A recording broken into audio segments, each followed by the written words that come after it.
Зареждане на душата със сила чрез благовдъхновеното Божие Слово. Това е всекидневното ви четиво на посвещение.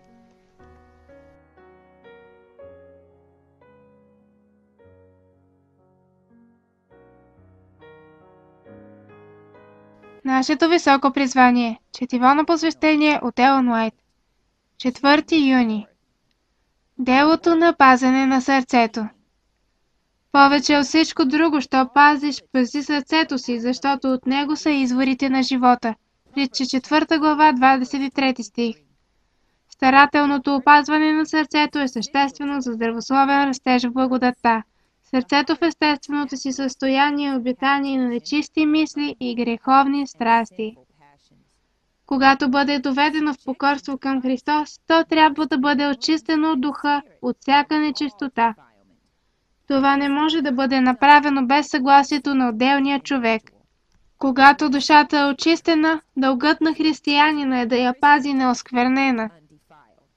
Мнозина изглежда мислят, че религията на Христос не призовава към изоставяне на ежедневните грехове, към освобождаването от навици, които са държали душата в робство.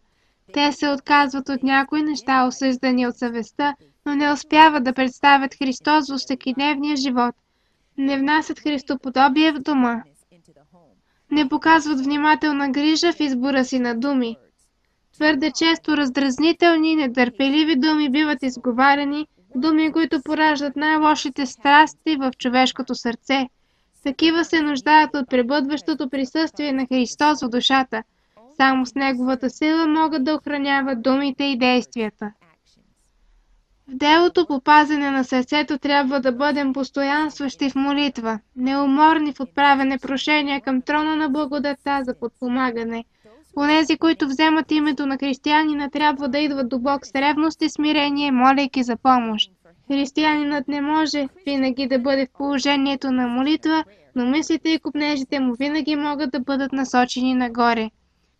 Да пазите сърцата си в небето, това ще даде сила на всяко благословение и ще вложи живот във всичките ви задължения. Дисциплинирането на ума в задържане върху небесните неща ще вложи живот и ревност във всичките ни старания. Всичките ни усилия са вяли и тичаме в християнското поприще бавно и проявяваме леност и мудност, защото толкова малко оценяваме небесната награда. Ние сме джуджета в духовните постижения. Привилегията и дългът на християнина са да израства в познаване на Божия Син до усъвършенстване. Нашето високо призвание е 4 юни. Насърчавам ви да бъдете изпълнители на Словото, а не само слушатели. Благодаря ви, че ни слушахте и се уверяте, че ще се присъедините към нас утре за вашето всекидневно четиво на посещение.